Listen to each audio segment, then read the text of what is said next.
खुलुमबाय like comment share खालामना हो लोगोफोर अननानै आं मेथाइ खननो नागिरदों full support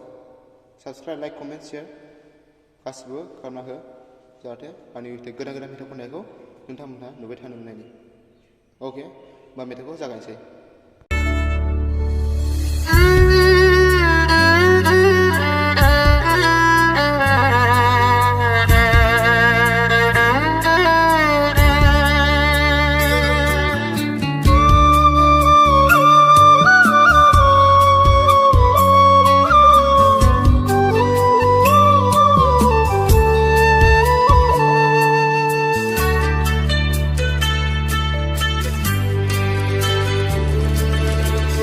Adakah ulang bahaya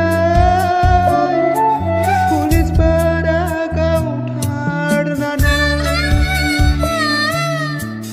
Adakah ulang bahaya Polis pada kau tarnana Kau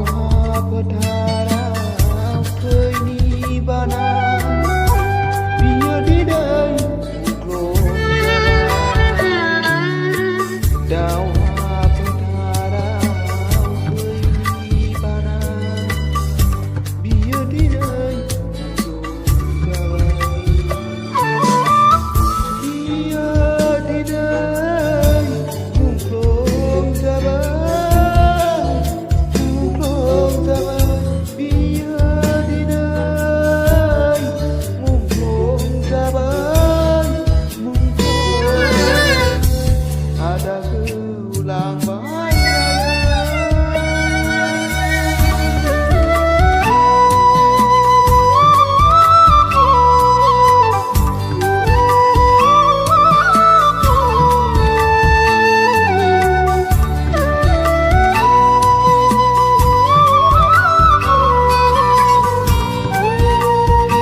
Berharap karena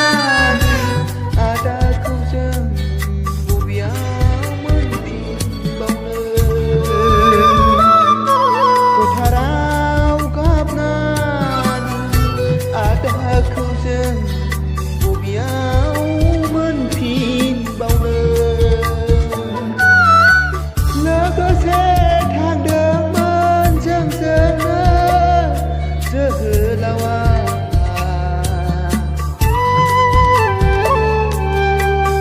Bidai dalam tau